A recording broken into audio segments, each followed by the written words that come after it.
ನಮಸ್ತೆ ಎಲ್ಲರಿಗೂ ವಿಶೇಷ ಲಾಕ್ಸ್ ಚಾನೆಲ್ಗೆ ಪ್ರೀತಿಯಿಂದ ಎಲ್ಲರನ್ನು ಸ್ವಾಗತಿಸ್ತಾ ಇವತ್ತೊಂದು ವಿಡಿಯೋ ಏನಂತ ಹೇಳಿದರೆ ಮನಸ್ವಿನಿ ಮಹಿಳಾ ವೇದಿಕೆ ಅವರ 2ನೇ ಕಾರ್ಯಕ್ರಮ ಇವತ್ತು ನಡೆಯಲಿಕ್ಕಿದೆ. ಲಕ್ಷ್ಮೀ ವಿ ಭಟ್ ಮುಡಿಪು ಅವರ ಮನೆಯಲ್ಲಿ ಯಾವೆಲ್ಲ ಕಾರ್ಯಕ್ರಮಗಳನ್ನು ಹಮ್ಮಿಕೊಂಡಿದ್ದೇವೆ ಎನ್ನುವುದನ್ನು ವಿಡಿಯೋ ಮೂಲಕ ನೋಡಿಕೊಂಡು ಬರೋಣ ಬನ್ನಿ.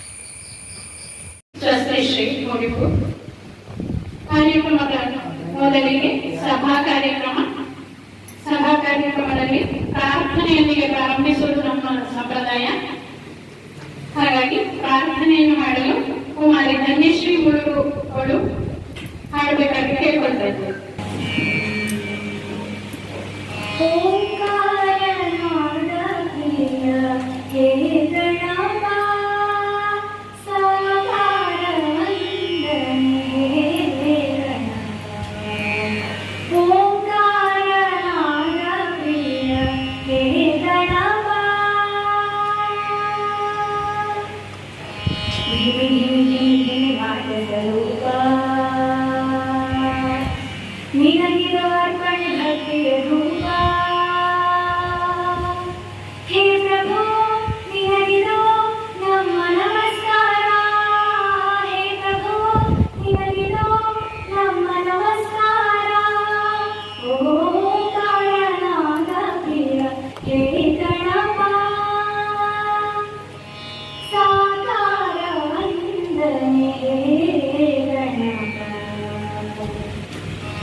ನಗುಮಗಳಿಂದ ಜಗವನ್ನು ನೋಡುತ್ತ ಮಂದಹಾಸದಲ್ಲಿ ಕುಳಿತಿಹ ದೇವಾ,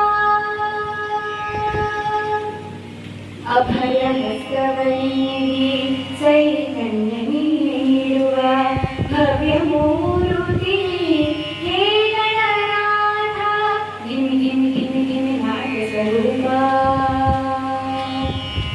ನಿನಗಿರುವರ್ಪಣೆ ಭಕ್ತಿಯ ಧೂಪ. ಹೇ ಪ್ರಭು ನಿನಗಿದು ನಮ್ಮ ನಮಸ್ಕಾರ, ಹೇ ಪ್ರಭು ನಿನಗಿದು ನಮ್ಮ ನಮಸ್ಕಾರ, ನಮ್ಮ ನಮಸ್ಕಾರ, ನಮ್ಮ ನಮಸ್ಕಾರ. ಎಲ್ಲರಿಗೂ ನಮಸ್ಕಾರಗಳು. ಇಂದಿನ ಈ ಮನಸ್ವಿನಿ ಮಹಿಳಾ ವೇದಿಕೆ ಇದರ ಅಂಗವಾಗಿ ಮನೆ ಮನೆ ಅಭಿಯಾನ ಎನ್ನುವಂತಹ ಒಂದು ಕಾರ್ಯಕ್ರಮವನ್ನು ಹಮ್ಮಿಕೊಂಡಿದ್ದೇವೆ. ಮನಸ್ವಿನಿ ಮಹಿಳಾ ವೇದಿಕೆ ಇದನ್ನ ಇತ್ತೀಚೆಗಷ್ಟೇ ಹುಟ್ಟು ಹಾಕಿದ್ದು ನಮ್ಮ ಪ್ರಮೀಳಾ ಚುಡಿಕಾಣತಿಯವರು. ಇವರ ಒಂದು ಕನಸಾಗಿತ್ತು, ಅದೇ ಮಹಿಳಾ ಒಂದು ಮನಸ್ವಿನಿ ವೇದಿಕೆಯನ್ನು ನಿರ್ಮಾಣ ಮಾಡಬೇಕು ಅಂತ ಹೇಳಿ. ಹಾಗೆ ಇದು ಮುಂದಕ್ಕೆ ಹೋಗ್ತಾ ಇದ್ರು. ಒಬ್ಬರ ಮನೆಗೆ ಒಂದೊಂದು ಕಾರ್ಯಕ್ರಮವನ್ನ ಮಾಡಿಕೊಂಡು ಮುಂದುವರಿಸುವಂತಹ ಒಂದು ಯೋಜನೆಯನ್ನ ಹಮ್ಮಿಕೊಂಡಿದ್ದೇವೆ. ಈ ಒಂದು ಸಂದರ್ಭದಲ್ಲಿ ನಮ್ಮ ಮನೆಯಲ್ಲಿ ಆಯೋಜಿಸಿದ ಈ ಕಾರ್ಯಕ್ರಮದ ಅಧ್ಯಕ್ಷತೆಯನ್ನ ವಹಿಸುವುದಕ್ಕೆ, ಅದಕ್ಕೆ ಚಾಲನೆಯನ್ನು ನೀಡುವುದಕ್ಕೆ ಶ್ರೀಮತಿ ಲಲಿತಾ ಲಕ್ಷ್ಮಿ ಕುಳಮರ್ವ ಇವರನ್ನ ಆಯ್ಕೆ ಮಾಡಿ ಅವರು ನಮ್ಮ ಮನೆಗೆ ಬರ್ತಾರೆ ಎಂಬುದೇ ನಮಗೊಂದು ಹೆಮ್ಮೆಯ ಸಂಗತಿಯಾಗಿದೆ. ಶ್ರೀಮತಿ ಲಲಿತಾ ಲಕ್ಷ್ಮಿ ಕುಳಮರ್ವ ಬಹುತೇಕರಿಗೆ ಸುಪರಿಚಿತ. ಅವರು ವಿಜ್ಞಾನ ಶಿಕ್ಷಕಿಯಾಗಿ ಸುಮಾರು 3 ದಶಕಗಳ ಕಾಲ, ಅದಕ್ಕಿಂತಲೂ ಹೆಚ್ಚು ಸೇವೆ ಸಲ್ಲಿಸಿ ಕಾಸರಗೋಡು ಜಿಲ್ಲಾ ವಿದ್ಯಾಧಿಕಾರಿಯಾಗಿ ತನ್ನ ನಿವೃತ್ತಿಯನ್ನ ಪಡೆದುಕೊಂಡಿದ್ದಾರೆ. ಇವರಿಗೆ ನಿಮ್ಮೆಲ್ಲರ ಪರವಾಗಿ ಹೃತ್ಪೂರ್ವಕವಾದ ಸ್ವಾಗತವನ್ನು ಬಯಸುತ್ತೇನೆ. ಅಂತೆಯೇ ಮೀನಾಕ್ಷಿ ಮೇಡಮ್ ಅವರನ್ನ ನನ್ನ ಮನೆಗೆ ಕರೆಸಬೇಕು ಎನ್ನುವುದು ನನ್ನ ಒಂದು ಧ್ಯೇಯ ಆಗಿತ್ತು. ಅಂತೆಯೇ ನನ್ನ ಕರೆಗೆ ಹೋಗ್ಬಿಟ್ಟು ಮಗಳ ಮಾತಿಗೆ ಕಟ್ಟು ಬೀಳದೆ ನನ್ನ ಮಾತಾಶ್ರೀ ಗುರುಜಿ ಗುರುಮಾತೆ ಅಂತ ಹೇಳಿ ನಾನು ಕರೆಯುವಂಥದ್ದು. ಅವರು ಕೂಡ ಅಷ್ಟೇ, ಒಂದು ಮಾತಾಡಬೇಕಾದ್ರೆ ಮಗಳೇ ಎಂಬುದಾಗಿ ಸಂಬೋಧಿಸಿ ಮಾತನಾಡಿದಾಗ ಹೃದಯ ಬಿರಿಯುತ್ತೆ, ತಂಪಾಗುತ್ತೆ. ಅಷ್ಟೊಂದು ಪ್ರೀತಿ ವಾತ್ಸಲ್ಯ ಅವರಿಗೆ. ಅವರನ್ನ ಪ್ರೀತಿಪೂರ್ವಕವಾಗಿ ಸ್ವಾಗತಿಸ್ತೇನೆ. ಆತ್ಮೀಯ ಗೆಳತಿ ಜೊತೆಗೆ ಒಂದು ಬೃಹತ್ ಕೋಶ ಇದ್ದ ಹಾಗೆ ಇವರ ಸಾಧನೆ ಎಷ್ಟರ ಮಟ್ಟಿಗೆ ಅಂತ ಹೇಳಿದ್ರೆ ಕೈಲಾಸ ಮಾನಸಕ್ಕೆ ಹೋಗಿ ಬಂದವರು. ಅಂತಹ ಒಂದು ಸಾಮರ್ಥ್ಯ ಇವರಲ್ಲಿತ್ತು.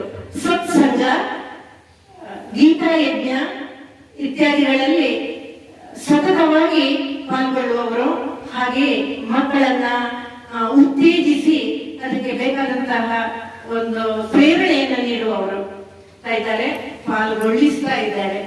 ಇವರನ್ನ ಈ ಸಭೆಗೆ ಪ್ರೀತಿಪೂರ್ವಕವಾಗಿ ಸ್ವಾಗತಿಸ್ತೇನೆ. ಇನ್ನು ವಿಶೇಷವಾಗಿ ನಮ್ಮ ಬೈಕಾಡಿ ರತ್ನಾವತಿ ಅಕ್ಕ ಇವತ್ತು ನಮ್ಮ ಮನೆಗೆ ಆಗಮಿಸಿದ್ದು ನನಗೆ ತುಂಬಾ ಸಂತೋಷ ಆಗಿದೆ. ಅದಕ್ಕೆ ಮಾತುಗಳು ಸಾಲದು. ಯಾಕಂದ್ರೆ ನಾನು ಅವರಿಗೆ ವಿಶೇಷವಾಗಿ ಆಹ್ವಾನ ಕೊಟ್ಟಿಲ್ಲ. ಇನ್ನೊಮ್ಮೆ ನಮ್ಮ ಮನೆಗೆ ತರಿಸ್ಬೇಕು ಅಂತ ಹೇಳಿ ಆಲೋಚನೆ ಮಾಡಿದೆ. ಈಗ 3 ಗೆಸ್ಟ್, ಇದು ಇವತ್ತಿನ ಕಾರ್ಯಕ್ರಮಕ್ಕೆ ಸಾಕು. ಇನ್ನು ಮುಂದಿನ ಅವಕಾಶ ಅವರಿಗೆ ಅಂತ ಹೇಳಿ ಆಲೋಚನೆ ಮಾಡಿದರೆ ಇವತ್ತೇ ಬಂದಿದ್ದಾರೆ. ಅನಿರ್ವಚನೀಯವಾದ ಆನಂದ ಅಂತ ಹೇಳ್ತೇವಲ್ಲ, ಆ ರೀತಿ ನನಗೆ ಉಂಟಾಗಿದೆ. ಅವರ ಉಪಸ್ಥಿತಿಗೆ ಅನಂತ ಧನ್ಯವಾದಗಳು, ಕೃತಜ್ಞತೆಗಳು. ಅಂತೆಯೇ ನಮ್ಮ ಮನಸ್ವಿನಿ ವೇದಿಕೆಯ ಎಲ್ಲರಿಗೂ, ಪ್ರತಿಯೊಬ್ಬರ ಹೆಸರು ಹೇಳುವುದಿಲ್ಲ, ಎಲ್ಲರಿಗೂ ಕೂಡ ಪ್ರೀತಿಪೂರ್ವಕವಾದ ಸ್ವಾಗತ. ಕವಿಗೋಷ್ಠಿಯಲ್ಲಿ ಪಾಲ್ಗೊಳ್ಳುತ್ತಾ ಇರುವಂತಹ ಎಲ್ಲ ಕವಿವರಿಯರಿಗೂ ನನ್ನ ಪ್ರೀತಿಯ ಸ್ವಾಗತ. ವಿಶೇಷವಾಗಿ ಕವಿಗೋಷ್ಠಿಯ ಅಧ್ಯಕ್ಷ ಸ್ಥಾನವನ್ನು ವಹಿಸಲಿರುವ ನನ್ನ ಹಿರಿಯ ಶ್ರೀಮತಿ ರತ್ನ ಕೇಪಟ್ ಇವರಿಗೆ ಪ್ರೀತಿಪೂರ್ವಕವಾಗಿ ಸ್ವಾಗತವನ್ನು ಬಯಸುತ್ತೇನೆ. ನನ್ನ ತಮ್ಮಂದಿರು, ತಂಗಿ, ಅಕ್ಕ ಇವರೆಲ್ಲರಿಗೂ ಕೂಡ ನಾನು ಆಭಾರಿ. ಅವರನ್ನು ಕೂಡ ಪ್ರೀತಿಪೂರ್ವಕವಾಗಿ ಬರಮಾಡಿಕೊಳ್ಳುತ್ತೇನೆ. ಸಮಾನ ಮನಸ್ಕರಾಗಿರುವಂತಹ ಒಂದು 5 ಜನ ಮಹಿಳಾ ಮಣಿಯರು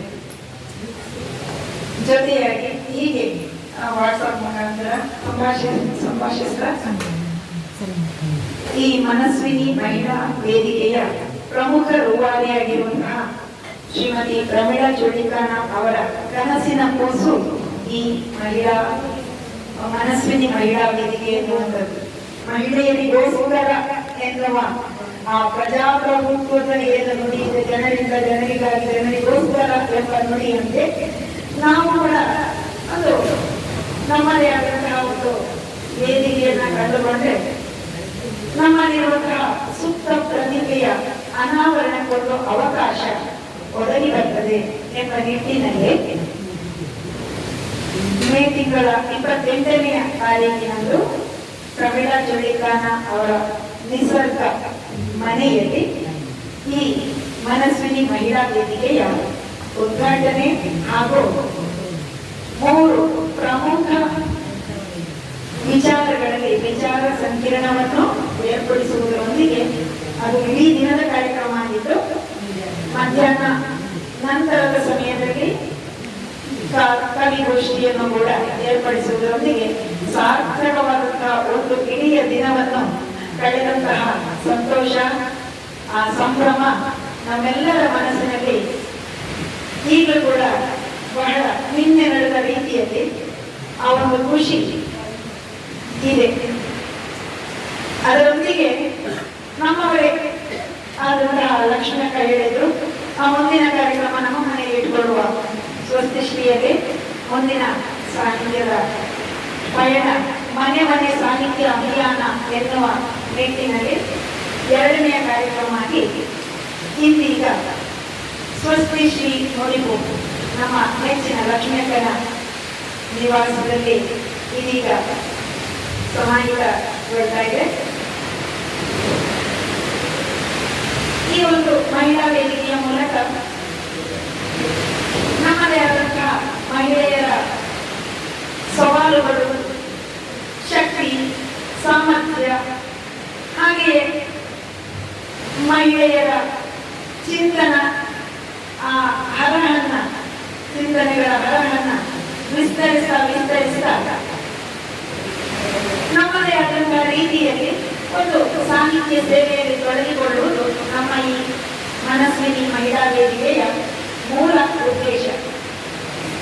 ಎಲ್ಲರಿಗೂ ನಮಸ್ಕಾರ.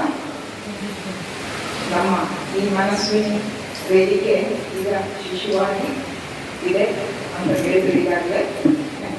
ಹಾಗೆ ಆತ್ಮೀಯ ಈ ರೀತಿ ಮುಖ ನೋಡುವಾಗ ಎಲ್ಲರೂ ಪರಿಚಯವಾಗ್ತದೆ. ಹಾಗೆ ಅಭ್ಯಾಗತರಿಗೆ ಆಗಮಿಸಿದ ಸೋದರಿ ಮೀನಾಕ್ಷಿ ಅಕ್ಕ ಮತ್ತೆ ನಮ್ಮ ಜಯಲಕ್ಷ್ಮಿ ಅಕ್ಕ, ಹಾಗೆ ಇಲ್ಲಿ ಸೇರಿರುವ ಆತ್ಮೀಯ ಸೋದರ ಸೋದರಿಯರೇ, ಶುಭಾಶಯ ಗೀತೆಯನ್ನು ಈ ಆರಂಭದಲ್ಲಿ ಹೇಳ್ತೇನೆ, ಮತ್ತೆ ಅಶ್ವಗೀತೆಯನ್ನು ಓದ್ತೇನೆ. ಹಾಗೆ ಗೊತ್ತಿಲ್ಲ. ಭಾವನೆಯ ಕಡಲಿನಲ್ಲಿ ಸಾಹಿತ್ಯ ಮಂಕಣದಿ ತೇಲಿ ಬರುವುದು ಮೇಲೆ ಬಿಡಿಯನು ನೀತ. ಭಾವನೆಯ ಕಡಲಿನಲ್ಲಿ ಸಾಹಿತ್ಯ ಮಂಕಣದಿ ತೇಲಿ ಬರುವುದು ಮೇಲೆ ಬಿಡಿಯನವನೀತ. ಮಾತೆಯರ ಗರ್ಭದಲ್ಲಿ ವಾಂಗ್ಮಯದ ಶಿಶೂದಿಸೆ, ಮಾತೆಯರ ಗರ್ಭದಲ್ಲಿ ವಾಂಗ್ಮಯದ ಶಿಶೂದಿಸೆ. ಪಾಲನೆಗಳ ಸುದಿಯುವುದು ಹೊಸದು ಪದವ್ರಾತ, ಪಾಲನೆಗಳ ಸುದಿಯುವುದು ಹೊಸದು ಪದವ್ರಾತ. ಬಗೆಯ ಬಗೆರಗೆಯಲ್ಲಿ ಹದವಾದ ಪಾಕದಲ್ಲಿ, ಬಗೆಯ ಬಗೆರಗೆಯಲ್ಲಿ ಹದವಾದ ಪಾಕದಲ್ಲಿ ಒಗೆದು ಬಂದಿದೆ ಮನಸ್ವಿನಿಯ ಹೊಸ ಜಗತಿ. ಒಗೆದು ಬಂದಿದೆ ಮನಸ್ವಿನಿಯ ಹೊಸ ಜಗತಿ. ತಾಯಿ ಪ್ರಮೀಳೆಯ ಮನದೆಳೆ ಶಿಶುವಿ ಸಂಸ್ಥೆ, ತಾಯಿ ಪ್ರಮೀಳೆಯ ಮನದೆಳೆ ಶಿಶುವಿ ಸಂಸ್ಥೆ. ಅಕ್ಕರದ ಪದವಾಕ್ಯ ಸಾಹಿತ್ಯ ಸುಗತಿ, ಅಕ್ಕರದ ಪದವಾಕ್ಯ ಸಾಹಿತ್ಯ ಸುಗತಿ. ವನಿತೆಯರ ಬಳಗವಿದು ಗಳಿಸುವುದು ಕೀರ್ತಿಯನು, ವನಿತೆಯರ ಬಳಗವಿದು ಗಳಿಸುವುದು ಕೀರ್ತಿಯನು. ಉಳಿಸುವುದು ಕನ್ನಡದ ನೈಜ ರೂಪವನು, ಉಳಿಸುವುದು ಕನ್ನಡದ ನೈಜ ರೂಪವನು. ಮನೆ ಮನೆಯ ಮಾತೆಯರ ಮನದ ಕದ ತೆರೆಯುವುದು, ಮನೆ ಮನೆಯ ಮಾತೆಯರ ಮನದ ಕದ ತೆರೆಯುವುದು. ತಾಯ್ನುಡಿಯ ಹಿತವಾದ ಪರಿಪೂರ್ಣ ವಚನು, ತಾಯ್ನುಡಿಯ ಹಿತವಾದ ಪರಿಪೂರ್ಣ ವಚನು. ನೀಡುವೆನು ಗೌರವದಿ ಶುಭದ ಸಗೆ ನಿಮಗಿಂದು, ನೀಡುವೆನು ಗೌರವದಿ ಶುಭದ ಸಗೆ ನಿಮಗಿಂದು. ಹಿತನುಡಿಯ ಪದ ಪುಂಜ ಚೆಲುಗುಚ್ಛದೊಡನೆ, ಹಿತನುಡಿಯ ಪದ ಪುಂಜ ಚೆಲುಗುಚ್ಛದೊಡನೆ. ಸ್ವಸ್ತಿ ಶ್ರೀ ಮನೆಯಲ್ಲಿ ಮನೆ ಮನೆಯ ಅಭಿಯಾನ, ಸ್ವಸ್ತಿ ಶ್ರೀ ಮನೆಯಲ್ಲಿ ಮನೆ ಮನೆಯ ಅಭಿಯಾನ. ಭಾನುವಾರದ ಸಂಜೆ ಸಂಪ್ರೀತಿಯೊಡನೆ, ಭಾನುವಾರದ ಸಂಜೆ ಸಂಪ್ರೀತಿಯೊಡನೆ. ಬೆಳಗಲಿ ಬಳಗ ಲಲನೆಯರ ಭವಿತವ್ಯವನು, ಬೆಳಗಲಿ ಬಳಗ ಲಲನೆಯರ ಭವಿತವ್ಯವನು. ವಿಧ ವಿಧದ ಗೋಷ್ಠಿಗಳ ನರುಗಂಪ ಸೂಸಿ, ವಿಧ ವಿಧದ ಗೋಷ್ಠಿಗಳ ನರುಗಂಪ ಸೂಸಿ. ಹಳೆಬೇರು ಹೊಸ ಚಿಗುರು ಹಿತವಾಗಿ ಬೆಸೆದಿರಲು, ಹಳೆಬೇರು ಹೊಸ ಚಿಗುರು ಹಿತವಾಗಿ ಬೆಸೆದಿರಲು. ಬೆಳೆಯುವುದು ಸಾಹಿತ್ಯ ಕರುತೋಳ ಬೀಸಿ, ಬೆಳೆಯುವುದು ಸಾಹಿತ್ಯ ಕರುತೋಳ ಬೀಸಿ. ಅಷ್ಟು ಕ್ಷೇತ್ರಗಳಲ್ಲಿ ಅವರು ಮಿಂಚಿದವರು, ಇವತ್ತು ಮಿಂಚುತ್ತಾ ಇರುವವರು.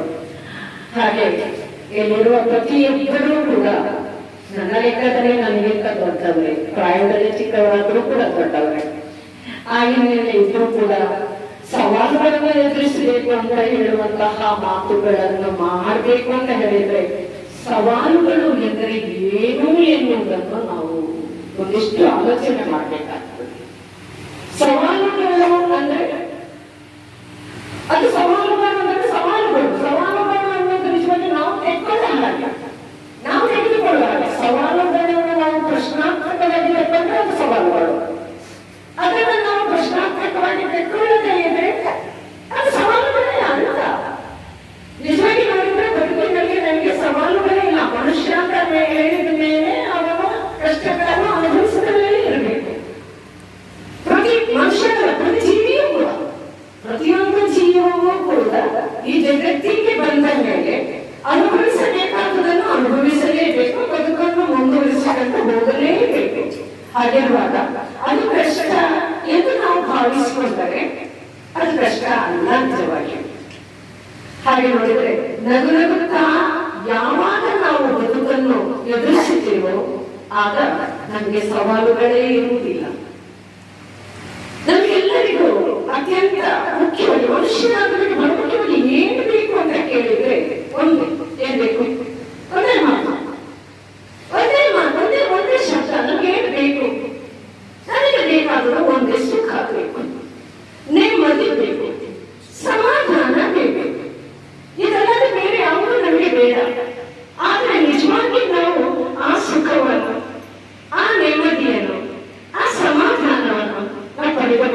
ಪಡೆದುಕೊಳ್ಳುತ್ತಿದ್ದೇವೆಯೇ? ನಿಜವಾಗಿ ಪಡೆದುಕೊಳ್ಳುತ್ತಿದ್ದೇವೆ, ನಿಜವಾಗಿ ಇದೆಯೇ ಎಂದು ಕೇಳಿದ್ರೆ ಬಹುಶಃ ನಾವು ಯಾವುದನ್ನು ಸುಖ ಎನ್ನುತ್ತೇವೋ ಅಲ್ಲಿಗೆ ಅದನ್ನು ಮುಗಿಯುವುದೇ ಇಲ್ಲ. ಒಂದು ಸುಖದ ಬೆನ್ನಕ್ಕೆ ಹೋಗುತ್ತೇವೆ, ಅದನ್ನು ಸಿಕ್ಕಿತು ಎನ್ನುವಾಗ ಬೆನ್ನಕ್ಕೆ ಇನ್ನೇನು ಕಾಣ್ತದೆ, ಅದನ್ನು ಕಾಣ್ತದೆ. ಅದನ್ನೇನೋ ನೆಮ್ಮದಿ ಇದೆ ಅಂತ ಭಾವಿಸಿಕೊಳ್ತೇವೆ, ಅದು ನೆಮ್ಮದಿ ನಮಗಾಗಿರುವುದಿಲ್ಲ. ಸಣ್ಣ ಉದಾಹರಣೆ ನಮ್ಮ ಮಹಿಳೆಯರಿಗೆ ಬಗ್ಗೆ ಹೇಳುವಾಗ ಸಣ್ಣದೊಂದು ಉದಾಹರಣೆ.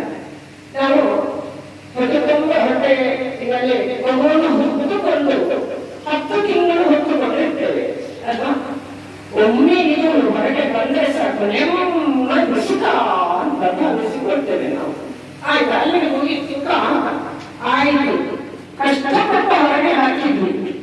ಆಗ ಸುಖವು ನಿಜವಾಗಿ ಕೂಡ ಸಹನೆಯ ಎನ್ನಿಸಿಕೊಂಡು ಅದು ಸವಾಲುಗಳು ಮಾತ್ರ. ಆದ್ರೆ ಒಂದು ವಿಷಯ ನೆನಪಿನಬಳಿ, ಸವಾಲುಗಳು ಎಂದು ಚಿಂತೆ ಒತ್ತಡದಿಂದ ಕೂತ್ಕೊಳ್ಳುವುದಲ್ಲ. ಸವಾಲುಗಳಲ್ಲ, ಅದು ನಮ್ಮ ಬದುಕಿನ ಅವಿಭಾಜ್ಯ ಅಂಗ ಎಂದು ಭಾವಿಸಿಕೊಂಡೆವು. ನಮಗೆ ಅದಿಲ್ಲದೆ ಬದುಕಲಿಕ್ಕೆ ಸಾಧ್ಯ ಇಲ್ಲ ಎನ್ನುವುದನ್ನು ನಾವು ನಮ್ಮೊಳಗೆ ತುಂಬಿಸಿಕೊಳ್ಳಬೇಕು. ಅದಿಲ್ಲದೆ ನಾವು ಬದುಕಲಾಗಬೇಕು. ಅದಕ್ಕೆ ನಾನು ಹೇಳಿದೆ, ಸವಾಲುಗಳು ಅಂದ್ರೆ ಏನೊಂದು ಅರ್ಥದ ಲೆಕ್ಕದಲ್ಲಿ ಸವಾಲುಗಳು. ಯಾವುದು ಸವಾಲುಗಳು? ತಾಯಿಯಾದವಳೊಬ್ಬಳಿಗೆ ಮಗುವನ್ನು ಬೆಳೆಸುವುದು ಸವಾಲ ಅಲ್ಲ. ದುಡಿಮೆಗೆ ಬಂದಂತಹ ನಮ್ಮಂತಹ ಅವರ ಹೆಣ್ಣು ಮಕ್ಕಳಿಗೆ ದುಡಿಯಲಿಕ್ಕೆ ಸಾಧ್ಯ ಆಗುವಾಗ ದುಡಿಮೆ ಒಂದು ಸವಾಲ ಅಲ್ಲ. ಯುವಕ ಯುವತಿಯರಿಗೆ ಕಲಿಕೆ ಒಂದು ಸವಾಲ ಅಲ್ಲ. ಖಂಡಿತವಾಗಿರಲ್ಲ. ಅದು ಬೇಕು. ಆಗುವುದಿಲ್ಲ ಅಂದ್ರೆ ಆಗುವುದಿಲ್ಲ. ಅದು ಕಷ್ಟ ಅಂದ್ರೆ ಕಷ್ಟ. ಪ್ರೀತಿ ಇಲ್ಲ. ಸವಾಲುಗಳನ್ನು ಪ್ರೀತಿಸಬೇಕು. ನಾನು ಯಾವತ್ತೂ ನನ್ನ ಮಕ್ಕಳಿಗೆ ಹೇಳ್ತಾ ಇದ್ದೇನೆ, ನೀವು ಯಾವ ಸಬ್ಜೆಕ್ಟ್ ಅನ್ನು ತೆಕ್ಕೊಳ್ಳಿ ಮಕ್ಕಳೇ, ಅದನ್ನು ಪ್ರೀತಿಸಿ. ನೀವು ಸಬ್ಜೆಕ್ಟ್ ಯಾವುದು ಆಗಿರ್ಬೋದು, ನೀವು ತೆಕ್ಕೊಂಡ ಸಬ್ಜೆಕ್ಟ್ ಅನ್ನು ಪ್ರೀತಿಸಿ. ನೀವು ಪ್ರೀತಿಸಿದ್ರೆ ಅದು ನಿಮ್ಮ ಹತ್ತಿರ ಬರ್ತದೆ, ನೀವು ದೂರ ಮಾಡಿದ್ರೆ ದೂರ ಹೋಗ್ತದೆ. ಒಂದು ನಾಯಿಗಳನ್ನು ನೀವು ಪ್ರೀತಿಸಿದರೆ ಮಾತ್ರ ಅದು ನಿಮ್ಮ ಹತ್ತಿರ ಬರ್ತದೆ. ಅದನ್ನು ಒಂದು ಬೆಟ್ಟಕೊಂಡ್ರೆ ಅದು ದೂರ ಹೋಗ್ತದೆ, ಮತ್ತೆ ನಿಮ್ಮ ಹತ್ತಿರ ಬರುವುದಿಲ್ಲ. ಆದ ಕಾರಣ ನಾವು ಏನನ್ನು ಆಯ್ಕೆ ಮಾಡಿಕೊಂಡಿದ್ದೇವೆ, ನಾವು ಏನನ್ನು ಸ್ವೀಕರಿಸಿದ್ದೇವೆ, ನಮಗೆ ಯಾವುದು ಬೇಕು ಅಂತ ಇದೆ, ಅದನ್ನು ತುಂಬ ಪ್ರೀತಿಯಿಂದ ಸ್ವೀಕರಿಸುತ್ತಾ ಸಾಗಿದ್ರೆ ಅದು ನಮ್ಮ ಅವಿಭಾಜ್ಯ ಅಂಗ ಎಂದುಕೊಂಡ್ರೆ ಬದುಕಿನ ಪ್ರತಿಯೊಂದು ಕೂಡ ನಮಗೆ ಸವಾಲಾಗುವುದಿಲ್ಲ, ಅದು ನಮ್ಮ ಸಂಗಾತಿಗಳಾಗುತ್ತವೆ ಎಂದು ಹೇಳಿಕೊಳ್ಳುತ್ತಾ ಸಾಕಲ್ಲ. ಅವಕಾಶವನ್ನು ಮಾಡಿಕೊಂಡಂತಹ ಮನಸ್ಸಿನಿ ಮೇಡಮ್ ಹೇಳಿದ್ರು, ಬಹಳ ಚಂದಕ್ಕೆ ಹೇಳಿದ್ರು. ಅದಕ್ಕೆ ನಮ್ಮ ಕುಳಮರ್ವ ಸರಂದು ಅದ್ಭುತವಾದ ಆರೈಕೆಗಳನ್ನು ಕೊಟ್ಟಿದ್ದಾರೆ. ಮನಸ್ಸಿನಿ ಶಿಶು ಅಂತ ಹೇಳಿದ್ರು, ಆದ್ರೆ ಶಿಶು ಒಮ್ಮೆ ಬೆಳೆದು ಇಷ್ಟು ಕಡುತ್ತಾಗಿದೆ ಅಲ್ಲ ಮದುವೆ, ಅದು ಬೆಳೆಯುತ್ತೆ. ಶಿಶು ಇಷ್ಟು ಬೇಗ 1.5 ತಿಂಗಳಲ್ಲಿ ಎಷ್ಟು ಬೆಳೆದಿದೆ ಅಂದ್ರೆ ಇನ್ನೊಂದು ವರ್ಷ ಆಗುವಾಗ ಅದು ಬಾಳೆ ಕೊಬ್ಬರಿ ಆಗ್ತದೆ.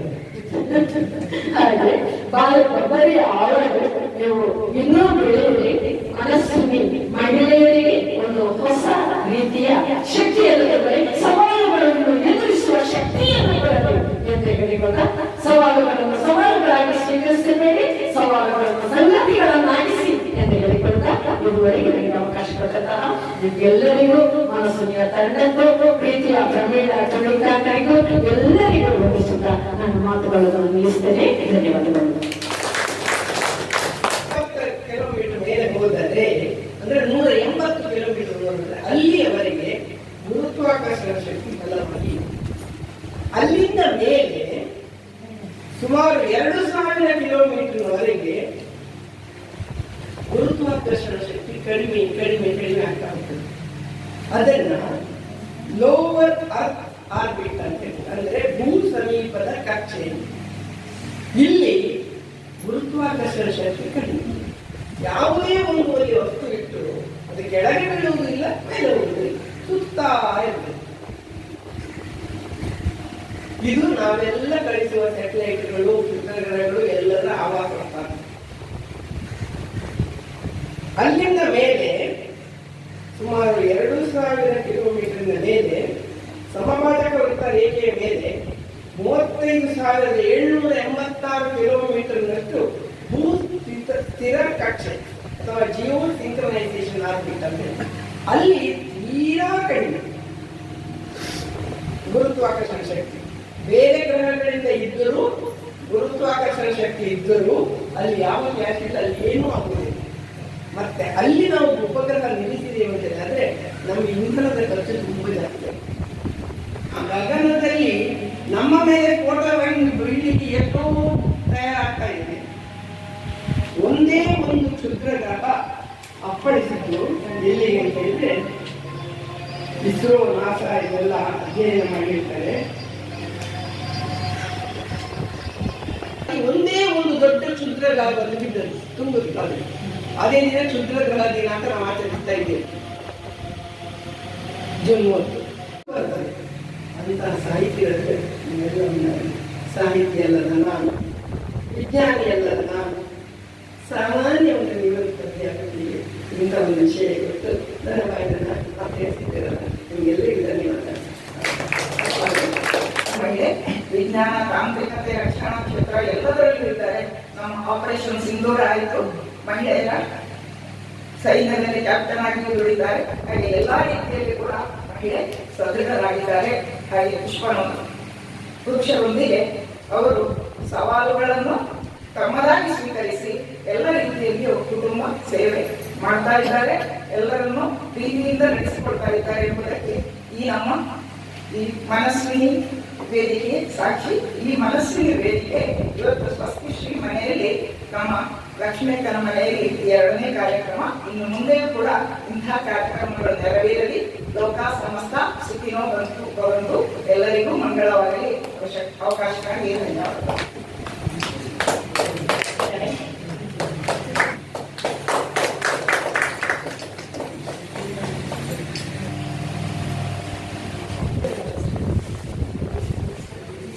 ಮನಸ್ವಿನಿ ಮಹಿಳಾ ವೇದಿಕೆಯ 2ನೇ ಮನೆ ಮನೆ ಕಾರ್ಯಕ್ರಮದ ಸಭಾ ಕಾರ್ಯಕ್ರಮ ನಮ್ಮೆಲ್ಲರ ನೆಚ್ಚಿನ ಲಕ್ಷ್ಮಿ ಅಕ್ಕ ಇವರ ಸ್ವಸ್ತಿಶ್ರೀ ಮುಡಿಪು ಮನೆಯಲ್ಲಿ ಬಹಳ ಅಚ್ಚುಕಟ್ಟಾಗಿ ಜರುಗ್ತಾ ಇದೆ. ಲಕ್ಷ್ಮಿ ಅಕ್ಕನವರ ಮೆಚ್ಚಿನ ಗುರುಗಳಾದ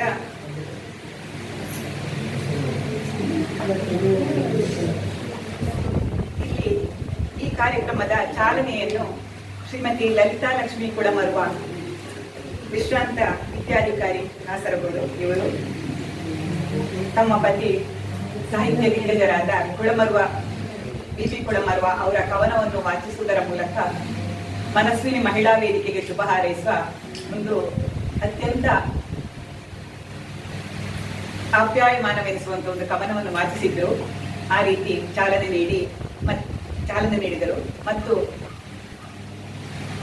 ಲಕ್ಷ್ಮೀಕ್ಕನವರ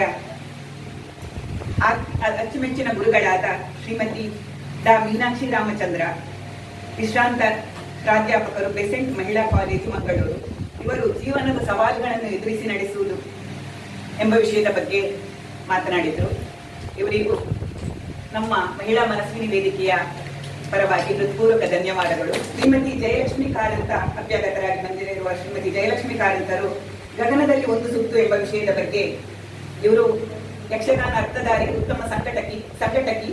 ಇವರು ಗಗನದಲ್ಲಿ ಒಂದು ಸುತ್ತು ಎನ್ನುವ ವಿಷಯದ ಬಗ್ಗೆ, ಮಾನವನ ಅಧಪತನಕ್ಕೆ ಕಾರಣವಾಗುತ್ತಿರುವ ವಿಷಯ ಆಕಾಶದ ಬಗ್ಗೆ ಬಹಳಷ್ಟು ಸ್ಫೂರ್ತಿ ತುಂಬುವಂತ ಮಾತುಗಳನ್ನಾಡಿದ್ರು. ಇವರಿಗೂ ನಮ್ಮ ಮನಸ್ವಿನಿ ತಂಡದ ಪರವಾಗಿ ಪೂರಕ ಧನ್ಯವಾದಗಳು. ಲಲಿತಾ ಲಕ್ಷ್ಮಿ ಕುಳಮರುವ ಇವರು ಅಧ್ಯಕ್ಷೀಯ ಭಾಷಣದಲ್ಲಿ ಮನಸ್ವಿನಿ ಮಹಿಳಾ ತಂಡಕ್ಕೆ ಶುಭ ಹಾರೈಸುತ್ತಾ, ಇದು ಎಲ್ಲರ ಪ್ರೀತಿಯನ್ನು ಗಳಿಸಿ ಮುನ್ನಡೆಯಲಿ ಎಂದು ತಮ್ಮ ಅಧ್ಯಕ್ಷೀಯ ಭಾಷಣದಲ್ಲಿ ಶುಭ ನುಡಿದ್ರು. ಇವರಿಗೂ ನಮ್ಮಲ್ಲಿ ಮನಸ್ವಿನಿ ಮಹಿಳಾ ತಂಡದ ಪರವಾಗಿ ನಮ್ಮೆಲ್ಲರ ಪೂರಕ ಧನ್ಯವಾದಗಳು. ಮತ್ತು ಇಲ್ಲಿ ನೆರೆದಿರುವ ಎಲ್ಲರಿಗೂ